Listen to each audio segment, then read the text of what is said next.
The party was supposed to be fun. Jessica had insisted we go, saying we needed to get out more, that I worked too much at the construction company.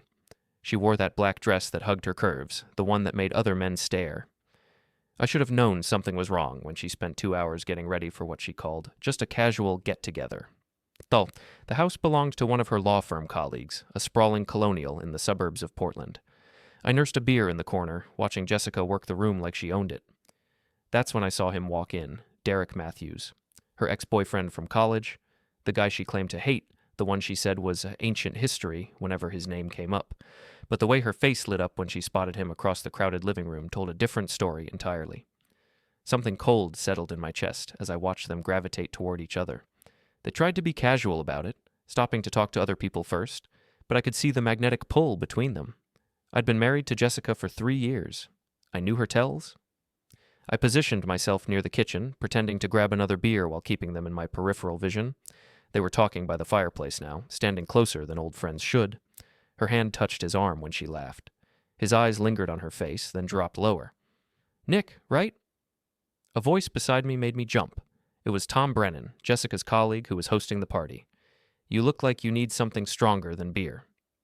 "I'm fine," I said, not taking my eyes off my wife. "Sure you are." Tom followed my gaze. "Look, man, I probably shouldn't say anything, but..." "But what?" He glanced around, then leaned closer. "Derek's been asking about Jessica for weeks, ever since he moved back to town. I thought you should know." My grip tightened on the beer bottle. "Asking what kind of questions?" "Whether she was happy, whether you two were having problems, that kind of thing." I watched as Jessica excused herself from the group she'd been talking with.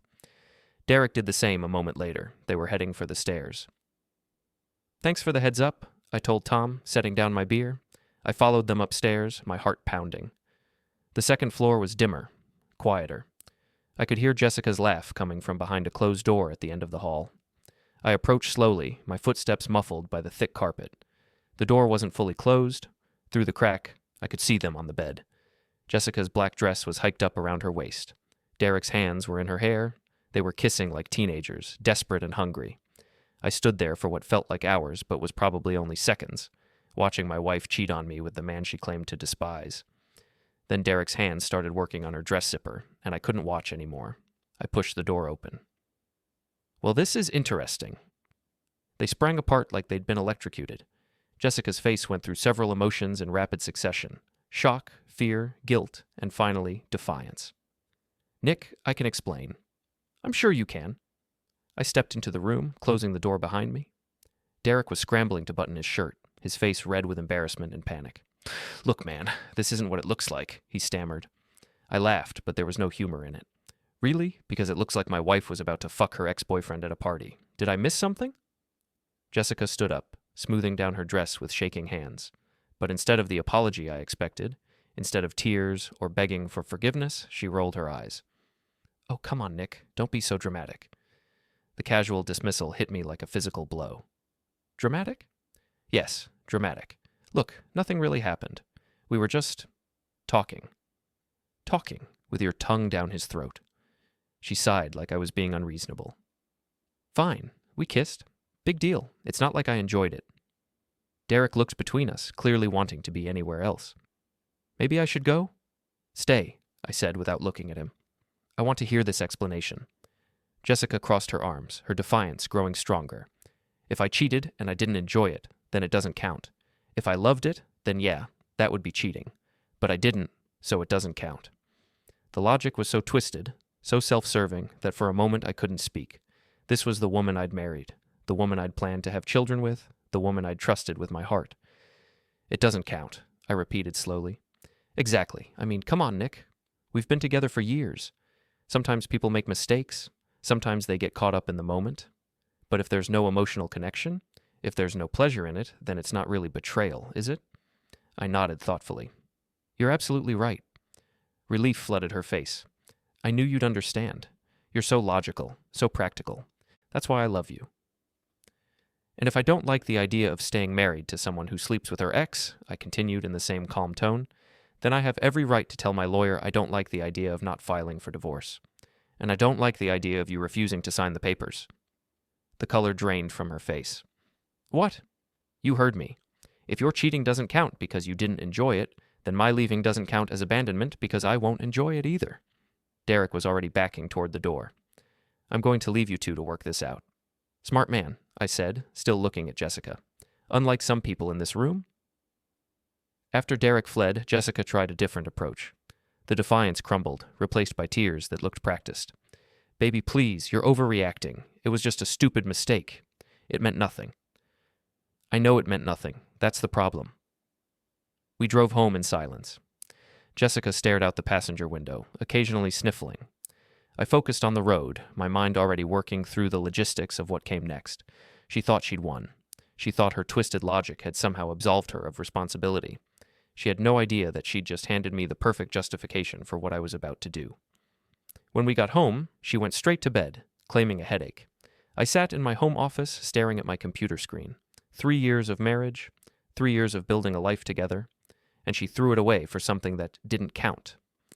I opened a new browser tab and started researching divorce lawyers. The next morning, Jessica acted like nothing had happened.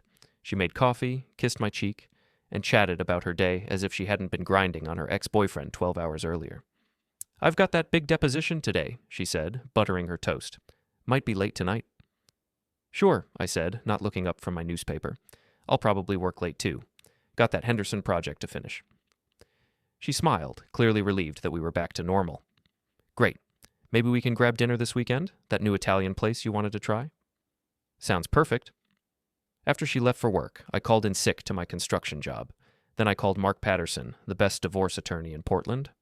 His receptionist said he was booked solid for 2 weeks, but when I mentioned my wife's name and the law firm she worked for, suddenly he had an opening that afternoon. Mark's office was everything Jessica's wasn't. Understated, masculine, with dark wood and leather furniture that spoke of old money and quiet power. The man himself was in his 50s, silver-haired, with the kind of presence that commanded respect in courtrooms. So, he said after I'd explained the situation, your wife believes that cheating doesn't count if she doesn't enjoy it. That's her position, yes. He leaned back in his chair, a small smile playing at his lips. Interesting legal theory. Unfortunately for her, Maine doesn't recognize the I didn't enjoy it defense in divorce proceedings. What are my options? Well, you could file for fault-based divorce citing adultery. With what you witnessed, and if we can establish a pattern of behavior, you'd likely get a favorable settlement. Pattern of behavior? Mark opened a file folder. I did some preliminary research after your call. Your wife has quite a reputation in legal circles. Nothing actionable, mind you, but there are whispers. Late nights, unexplained absences, overly friendly relationships with opposing counsel. My stomach churned. How long had this been going on? How blind had I been? There's something else, Mark continued. I know Derek Matthews. He's been married for 2 years. His wife, Amanda, is a friend of my daughter's. If what happened last night becomes public knowledge, it could destroy his marriage too. Good. Mark raised an eyebrow at the venom in my voice. You want revenge. I want justice. There's a difference. Sometimes. What exactly do you have in mind? I'd been thinking about this all morning. Jessica thinks her actions don't have consequences because she didn't enjoy them. I want to show her that actions always have consequences, whether you enjoy them or not. And how do you propose to do that? By making sure everyone knows exactly what kind of person she really is. Her colleagues, her friends, her family. I want her to understand that when you betray someone's trust, it counts. Every single time. Mark was quiet for a long moment. That's a dangerous game, Nick. Revenge has a way of spiraling out of control. So does letting people get away with treating you like garbage. He nodded slowly. Fair enough. What do you need from me? File the divorce papers. But don't serve them yet. I want to gather more evidence first. And I want to make sure that when this all comes out, I'm the sympathetic party and she's the villain. I can work with that. But Nick, be careful. Don't do anything illegal. Don't do anything you can't take back. Don't worry. I'm not going to hurt anyone. I'm just going to tell the truth. Apparently that's enough. That evening, Jessica came home at her usual time, which surprised me. I'd expected another late night at the office. How was your day? She asked, kicking off her heels. Productive. Yours? Long? The deposition ran over, and then I had to prep for tomorrow's hearing. She paused in the kitchen doorway. About last night? What about it? I just want to make sure we're okay. I mean, you seem to understand, but I know it was awkward. Awkward, like she'd spilled wine on my shirt instead of betraying our marriage vows. We're fine, I said. Like you said, it didn't count. Relief flooded her face. Exactly. I knew you'd see it that way. You're so rational. That night, after Jessica fell asleep, I went through her phone. She'd changed her passcode, but I'd watched her type it in 100 times. Her birthday, like always. The text messages told the whole story.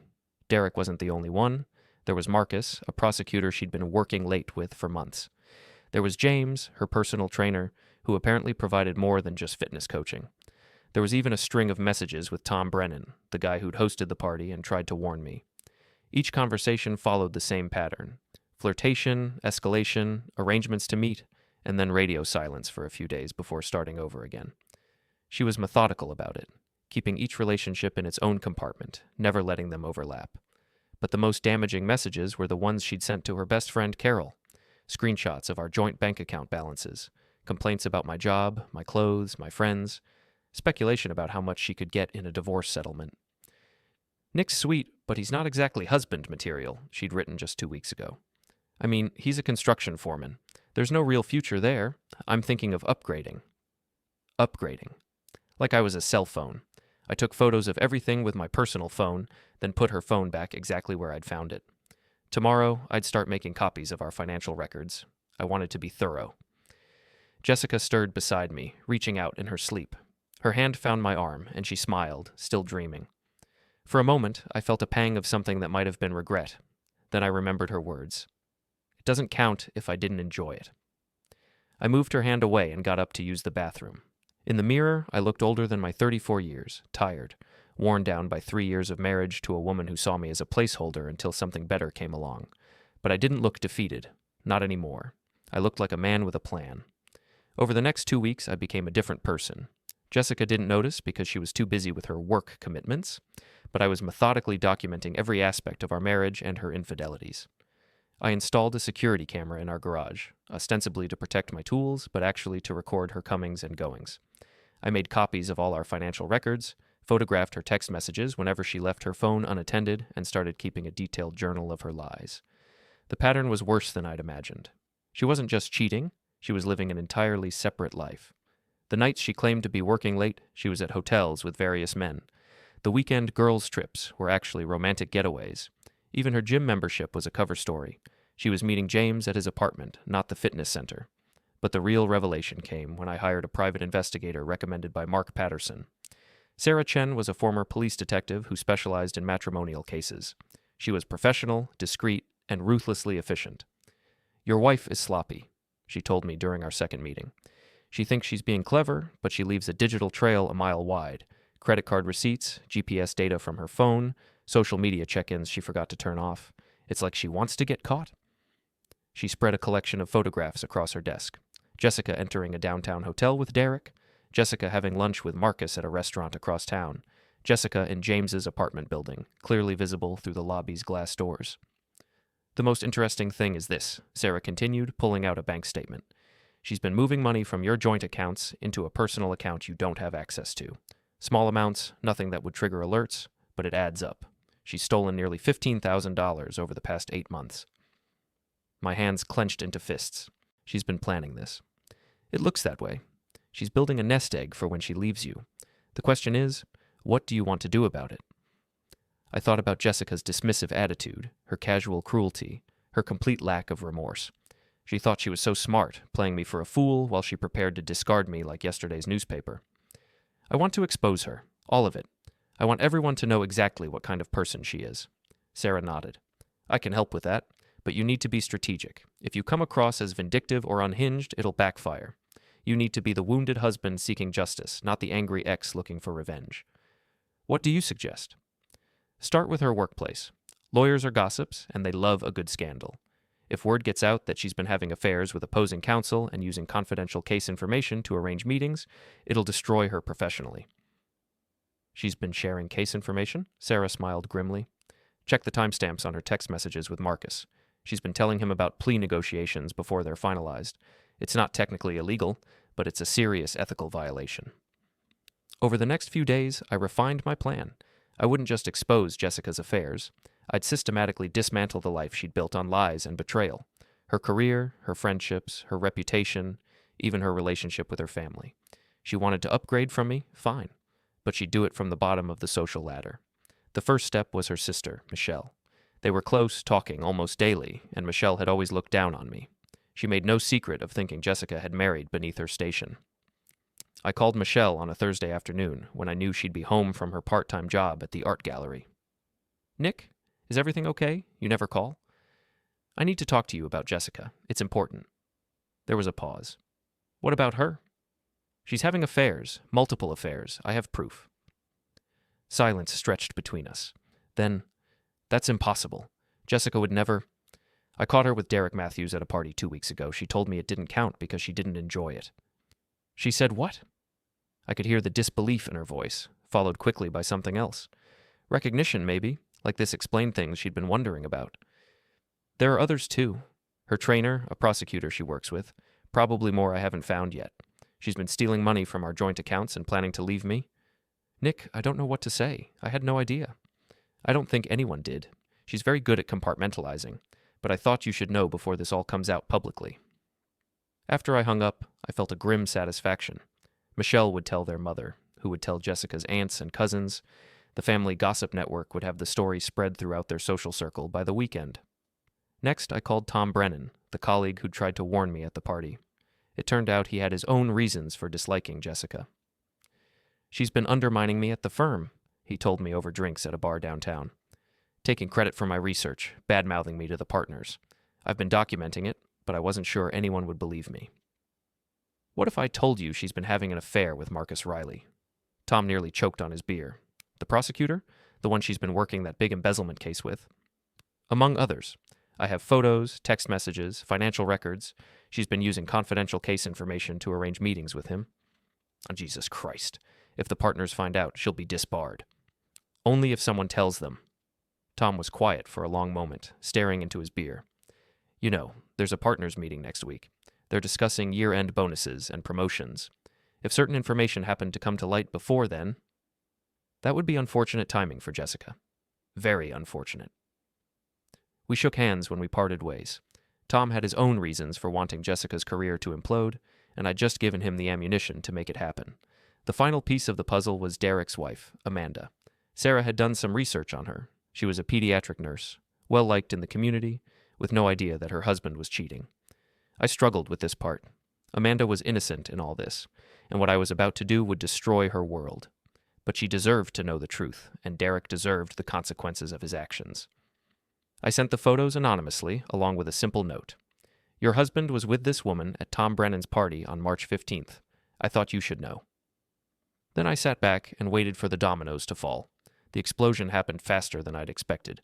Jessica came home on Friday evening in a rage, slamming the front door so hard the windows rattled. "What the hell did you do?" she screamed, storming into the living room where I was watching TV. I looked up calmly. "I'm sorry?" "Don't play dumb with me, Nick. Someone sent photos to Derek's wife. Someone's been spreading rumors at my office. Someone called my mother with some bullshit story about me cheating. That's terrible. Who would do such a thing?" Her face was flushed with anger, her carefully styled hair disheveled. "It was you, wasn't it? You vindictive bastard." I stood up, towering over her 5'6" frame. "Me? Jessica, I'm a construction foreman. I don't know any of these people well enough to spread rumors about you." "Then how—" "Maybe," I said quietly. "People are just tired of your lies." She stared at me, and for the first time since I'd known her, she looked uncertain. "What lies?"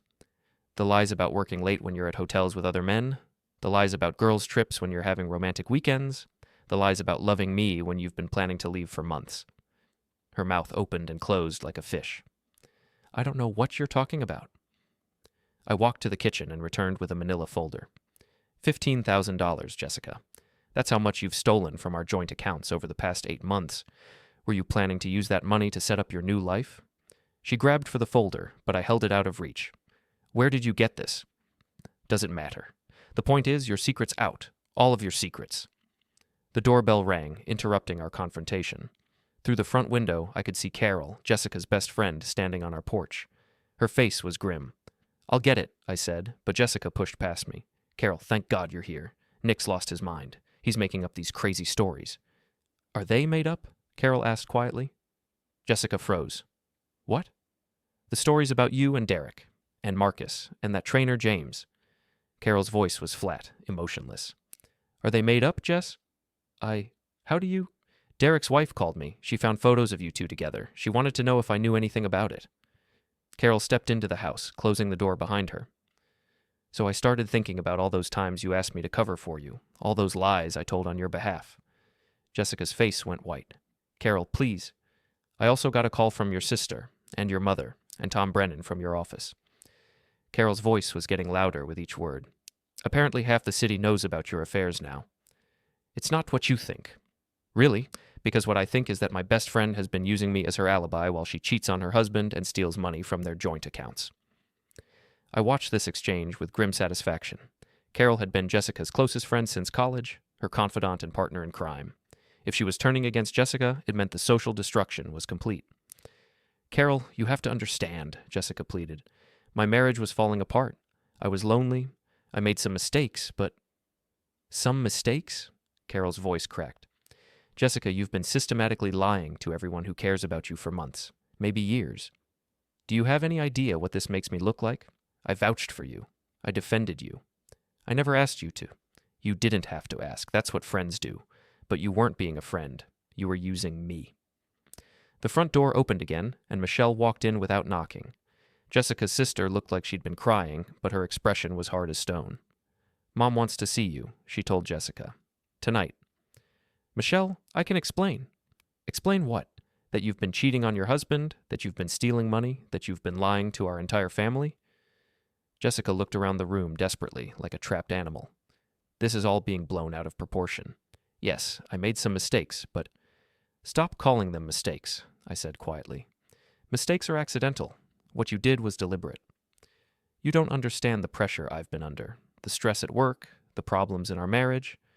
What problems in our marriage? I demanded. The problem where I worked 60-hour weeks to support your career? The problem where I did all the housework because you were too busy?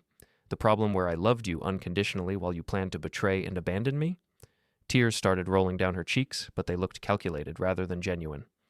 I never meant for any of this to happen. Yes, you did. The certainty in my voice surprised even me. You meant all of it. You planned all of it. The only thing you didn't plan for was getting caught. Carol shook her head in disgust. I can't even look at you right now, Jess. 20 years of friendship, and I feel like I never knew you at all. She walked out, slamming the door behind her. Michelle followed a moment later, but not before delivering one final blow. Derek's wife is filing for divorce. She's taking the kids and moving back to her parents' house in Boston. I hope whatever you got from him was worth destroying a family. After they left, Jessica collapsed onto the couch, sobbing. But I felt no sympathy for her. She'd made her choices, and now she was facing the consequences. This is all your fault, she said through her tears. You did this to me. No, Jessica, you did this to yourself. I just made sure people knew about it. She looked up at me with red, swollen eyes. What do you want? Money? I'll pay back what I took. An apology? I'm sorry. I'm so fucking sorry. I want a divorce. The words hung in the air between us. She stared at me like I'd slapped her. You can't be serious. I pulled out my phone and showed her a photo of the divorce papers Mark Patterson had prepared. I filed on Monday. You'll be served officially next week. Nick, please. We can work this out. We can go to counseling. I'll do whatever you want. What I want is for you to sign the papers and disappear from my life. She was quiet for a long time, staring at the floor. When she finally spoke, her voice was small and broken. I really didn't think it counted if I didn't enjoy it. I almost felt sorry for her. Almost. Well, I said, now you know better. The next 2 weeks were a blur of legal meetings, paperwork, and watching Jessica's life systematically fall apart. The partners at her law firm had launched an ethics investigation based on Tom Brennan's complaints and the evidence I'd provided through Sarah Chen. The State Bar Association was reviewing her conduct with Marcus Riley. Her family had essentially disowned her, and her few remaining friends were keeping their distance. But Jessica wasn't going down without a fight. She hired her own attorney, a shark named Richard Volkov, who specialized in high-conflict divorces. His strategy was simple. Paint me as an abusive, controlling husband who had driven his wife to seek comfort elsewhere. He filed counter motions, claiming I had been emotionally abusive, that I had isolated Jessica from her friends and family, that I had threatened her physically. It's a desperate move, Mark Patterson told me during one of our strategy sessions. She has no evidence because none of it's true, but Volkov is hoping to muddy the waters enough to get her a better settlement. Can he do that? He can try. That's why we need to be prepared for anything. Jessica's going to come at you with everything she's got. The first salvo came in the form of a restraining order. Jessica claimed I had been calling her at work, following her, and making threats against her safety. It was complete fiction, but the judge had to take it seriously. I found myself sitting in a courthouse on a Tuesday morning, listening to Jessica tearfully recount a litany of supposed abuses that bore no resemblance to reality. He became obsessed with controlling me, she testified, dabbing at her eyes with a tissue. He monitored my phone calls, questioned my whereabouts constantly, and accused me of having affairs with my colleagues. And did these accusations have any basis in fact? Volkov asked. None whatsoever. I was working hard to build my career, and Nick couldn't handle having a successful wife. He wanted me to be dependent on him, to stay home and play the dutiful housewife. I had to admire her performance. If I didn't know better, I might have believed her myself. She was painting herself as the victim of a controlling, paranoid husband who had finally snapped and decided to destroy her life. When it was my turn to testify, Mark walked me through the real timeline of events. The party where I caught her with Derek, her casual dismissal of the affair, the evidence we'd gathered of her multiple relationships and financial theft. Mr. Stenson, Volkov said during cross-examination, isn't it true that you hired a private investigator to spy on your wife? I hired an investigator to document her activities, yes. And isn't it true that you systematically contacted her friends, family, and colleagues to spread damaging information about her? I told people the truth about what she had done. The truth as you saw it. The truth as documented by photographs, text messages, and financial records. Volkov smiled coldly. Mr. Stenson, would you describe your actions as those of a loving husband trying to save his marriage, or those of a vindictive man seeking revenge? I looked across the courtroom at Jessica, who was staring at me with a mixture of hatred and desperation. Then I looked back at her attorney. I would describe my actions as those of a man who discovered his wife was a liar, a cheat, and a thief, and decided that the truth needed to come out. The judge ultimately denied Jessica's request for a restraining order, finding that her claims were unsupported by evidence. But the damage was done. The local legal community was now buzzing with gossip about the Stenson divorce, and not all of it was favorable to me. Some people are starting to think you went too far, Mark warned me. The systematic exposure of her affairs, the involvement of her family and friends, it's starting to look vindictive. So what? She destroyed our marriage. She stole money from me. She was planning to leave me anyway. I know that, and you know that. But perception matters. If you come across as the vengeful ex-husband, it could hurt you in the settlement negotiations. I didn't care about the settlement. I had a good job, no debt, and simple needs. What I cared about was making sure Jessica understood that actions have consequences, that you can't just hurt people and walk away unscathed. But the universe had one more surprise in store. I was at home on a Friday evening, grading estimates for a commercial project, when the doorbell rang.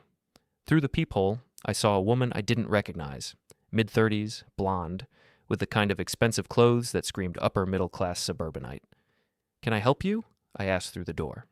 "Are you Nick Stenson? Jessica's husband?" I opened the door cautiously. "Yes." "I'm Amanda Matthews, Derek's wife." My stomach dropped. This was the woman whose marriage I'd helped destroy, whose children would grow up in a broken home because of the information I'd provided. "Mrs. Matthews, Can I come in? I think we need to talk." I led her to the living room, expecting anger, accusations, maybe even violence. Instead, she sat down calmly and looked me straight in the eye. "I want to thank you." "I'm sorry?" "For sending me those photos, for telling me the truth about what my husband was doing." I stared at her, confused. "Mrs. Matthews, I know this must be incredibly difficult. It is, but it's also liberating." She smiled sadly. "You see, I knew Derek was cheating. I'd known for months. I just couldn't prove it, and I was too scared to confront him without evidence." "You knew?" "The late nights, the unexplained expenses, the way he'd guard his phone. I'm not stupid, Mr. Stenson. But Derek is very good at making people doubt themselves. He had me convinced I was paranoid, jealous, imagining things." She opened her purse and pulled out a thick folder. "These are bank statements, credit card bills, hotel receipts. Derek's been having affairs for years, not just with your wife. The photos you sent me gave me the courage to hire my own investigator." I felt sick. "Mrs. Matthews, I had no idea." "Of course you didn't. You were dealing with your own betrayal. But here's the thing. Derek's pattern of behavior, combined with the evidence I've gathered, has given me grounds for a very favorable divorce settlement. My children and I are going to be fine." She stood up to leave, then paused at the door. "Your wife called me last week. She wanted to apologize, to explain that what happened between her and Derek didn't mean anything." "What did you tell her?" Amanda smiled, and for the first time, it reached her eyes. "I told her that it didn't matter whether she enjoyed it or not. It still counted." I sat there in stunned silence as the door clicked shut behind her. The coffee shop felt suddenly too quiet, the clatter of cups and low conversations fading into a dull hum. Amanda Matthews had just handed me a piece of the puzzle I hadn't even known I was missing. I wasn't the only victim. I was just the latest. That night, I couldn't sleep. I kept replaying her words, the calm certainty in her voice. She hadn't been broken. She'd been gathering strength. While I'd been reeling from the discovery, she'd been building a case. The folder she'd shown me, thick, meticulously organized, made my handful of photos look amateur. She'd been tracking Derek's movements for months. Receipts from the same boutique hotel downtown, dinners at restaurants I'd never heard of, cash withdrawals on nights he claimed to be working late. And the names? There were others. Not just my wife. Multiple women over years. By morning, I was angry again, but this time it wasn't just at my wife or Derek. It was at myself for being so blind, for letting Derek's charm and authority at work convince me he was untouchable. He'd been the golden boy in the office, the one who closed deals and threw lavish team dinners. No one questioned why he was always so generous with company cards. Now I saw it for what it was, a cover. I called my lawyer. "I need to know if any of this affects the divorce proceedings." "Potentially," she said. "If Derek was using marital funds for these affairs, it strengthens your wife's case for dissipation of assets. But it also opens the door for Amanda Matthews to sue him separately. If she's got proof of multiple affairs, she could claim fraud or breach of fiduciary duty in their marriage. That's a lot of leverage." "Leverage for who?" "For everyone who's been hurt, including you." 2 weeks later, the news broke. Derek Matthews, senior VP at our firm, was placed on indefinite leave pending an internal investigation. Whispers spread through the office. Embezzlement, misuse of corporate funds, affairs with employees. The HR department was swamped with complaints from women who'd been quietly enduring his advances for years. One by one, they came forward. The floodgates opened. My wife, meanwhile, had moved out fully. She left a note on the kitchen counter. "I'm sorry. I was wrong. I hope you find peace." I threw it away without reading the rest. Amanda Matthews filed for divorce the same day Derek's leave was announced. The settlement was swift and brutal. Full custody of the children, the house, half of his retirement accounts, and alimony until the youngest turned 18. Derek fought it at first, claiming the affairs were consensual and private, but the judge didn't buy it. Not with the mountain of financial evidence Amanda presented. I saw Derek once more, months later, at a coffee shop downtown. He looked 10 years older, thinner, graying, eyes hollow. He tried to approach me. "Stenson," he said, voice low. "Can we talk?" I shook my head. "No." He lingered for a moment, then turned and walked away. I didn't feel triumph. I felt nothing. The anger had burned out, leaving only quiet relief. Amanda called me a few weeks after the settlement finalized. "I wanted to thank you," she said. "That photo you sent, it was the final piece. It proved he wasn't careful anymore." "I didn't do it for you," I admitted. "I know, but it helped us both." We didn't speak again. There was no need. We'd both walked through fire and come out on the other side, a little scarred, a little wiser. The holidays came. I spent Christmas with my sister's family, watching my nieces open presents under a tree that wasn't mine. It felt strange, but good. For the first time in years, I wasn't pretending everything was fine. Derek Matthews disappeared from the city. Rumor had it he moved to Florida, started over with a new consulting gig. No one knew for sure. No one really cared. As for me? I sold the house my wife and I had shared, bought a smaller place downtown, and started running again. Every morning, I laced up my shoes and hit the pavement. The rhythm of my footsteps drowned out the echoes of betrayal. Amanda had been right. Sometimes the hardest part isn't surviving the betrayal. It's realizing you're strong enough to walk away from the wreckage and build something new, and that, finally, felt like freedom. The divorce proceedings dragged on for another month, with Jessica's attorney filing motion after motion in an attempt to delay the inevitable. But the evidence against her was overwhelming, and her credibility had been completely destroyed. The final hearing was scheduled for a Thursday morning in late May. I arrived at the courthouse early, wearing my best suit and carrying a folder full of documentation that Mark Patterson had prepared. Jessica was already there with Volkov, looking pale and drawn. The past few weeks had aged her visibly. Judge Margaret Hartwell was a no-nonsense woman in her 60s who had a reputation for cutting through legal bullshit and getting to the truth. She'd reviewed all the evidence, heard all the testimony, and was ready to render her decision. "This case," she began, "represents a particularly egregious example of marital misconduct. Mrs. Stenson, your behavior throughout this marriage has been deceptive, manipulative, and financially dishonest." Jessica's face crumpled, but she remained silent. "The evidence shows that you engaged in multiple extramarital affairs over a period of at least 8 months, possibly longer. You systematically deceived your husband about your whereabouts and activities. You stole nearly $15,000 from joint marital accounts. And perhaps most disturbingly, you showed no remorse for any of these actions when confronted." Judge Hartwell turned to me. "Mr. Stenson, while I understand your anger and desire for justice, your method of exposing your wife's misconduct was problematic. Involving her family, friends, and colleagues in such a systematic way crossed the line from seeking truth to seeking revenge." I felt my stomach clench. Was she about to rule against me? "However," the judge continued, "your wife's actions were so far beyond the bounds of acceptable marital conduct that I cannot find fault with your desire to ensure that the truth came to light. Marriage is built on trust, and Mrs. Stenson violated that trust in the most fundamental ways possible." She shuffled through her papers. "Therefore, I am granting Mr. Stenson's petition for divorce on grounds of adultery. Mrs. Stenson will receive no alimony, no share of Mr. Stenson's retirement accounts, and no claim to the marital home. She will be responsible for her own legal fees and will make full restitution of the money she stole from the joint accounts." Jessica let out a sob, but Volkov put a restraining hand on her arm. "Furthermore," Judge Hartwell continued, "I am ordering that the details of this case be forwarded to the Maine State Bar Association for their review of Mrs. Stenson's professional conduct." It was over.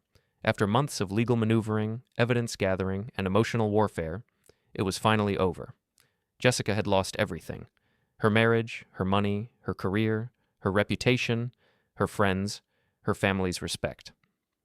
As we walked out of the courtroom, she tried one last time to reach me. "Nick, wait." I turned around. She looked broken, defeated, nothing like the confident woman who had dismissed her affair as meaningless just a few months earlier. "I know you hate me," she said quietly. "I know you think I'm a terrible person, but I want you to know that I really did love you, at least in the beginning." I looked at her for a long moment. This woman who had shared my bed for 3 years, who had promised to honor and cherish me, who had systematically betrayed everything we'd built together. "Jessica," I said finally, "I don't hate you. Hate requires caring, and I don't care about you at all anymore. You're just a stranger who used to live in my house." She flinched like I'd hit her. "That's cruel." "It's honest. You should try it sometime." I walked away and didn't look back. 6 months later, I was sitting in my newly renovated kitchen, reading the newspaper over morning coffee. The house felt different without Jessica's presence, cleaner somehow, more peaceful. I'd redecorated, replacing her modern minimalist aesthetic with something warmer and more comfortable. The doorbell rang, interrupting my thoughts. I opened it to find Tom Brennan standing on my porch, holding a bottle of wine. "Congratulations," he said with a grin. "For what? Haven't you heard? The state bar suspended Jessica's license. She's been disbarred for 6 months, with the possibility of permanent revocation if she doesn't complete an ethics rehabilitation program." I took the wine, but didn't invite him in. Tom had been useful during the divorce, but I didn't particularly like him as a person. He was too eager to kick people when they were down. "What's she doing now?" I asked, not because I cared, but because I was curious. "Working as a paralegal at some strip mall law office. Apparently she's living with her mother in that tiny apartment downtown." He laughed. Quite a come-down from the big corner office. After Tom left, I sat back down with my coffee and thought about Jessica's fall from grace. She'd gone from being a successful attorney with a beautiful home and a comfortable life to being a disgraced paralegal living with her mother. Her affair with Derek had cost Amanda Matthews her marriage, but had ultimately freed her from a serial cheater. Derek himself had lost his business partnerships and was reportedly struggling financially. Everyone had paid a price for their actions. Everyone except me. I'd emerged from the divorce stronger, wealthier, and more self-aware than I'd been going into it. I'd learned to value myself, to recognize my worth, to refuse to accept treatment that fell short of what I deserved. I'd also learned that sometimes the best revenge is simply letting the truth speak for itself. My phone buzzed with a text message. It was from Sarah Chen, the private investigator who had helped me gather evidence against Jessica. Saw the news about the bar suspension. Congratulations. By the way, I have a friend who thinks you might be her type. Interested in meeting her? I smiled and typed back, maybe, but this time I'll be doing the background check. As I finished my coffee and prepared to leave for work, I thought about Jessica's words from that night at the party. If I didn't enjoy it, it doesn't count. She'd been wrong, of course. Everything counts. Every choice, every action, every betrayal. The universe keeps meticulous records, and eventually everyone gets exactly what they deserve. I'd spent 3 years married to a woman who thought she could cheat, lie, and steal without consequences. She'd been wrong about that too. But she was right about one thing. I was logical and practical. Logical enough to document her crimes, practical enough to expose them systematically, and smart enough to let her destroy herself with her own words and actions. As I drove to work that morning, I felt something I hadn't experienced in years. Genuine happiness. Not the desperate, anxious happiness of trying to please someone who couldn't be pleased, but the deep, satisfied happiness of a man who had stood up for himself and won. Jessica had taught me an important lesson, though not the one she'd intended. She'd taught me that I was worth more than I'd believed, that I deserved better than I'd been accepting, and that sometimes the best thing you can do for someone is to let them face the consequences of their own choices. It counted. All of it counted. And for the first time in years, so did I.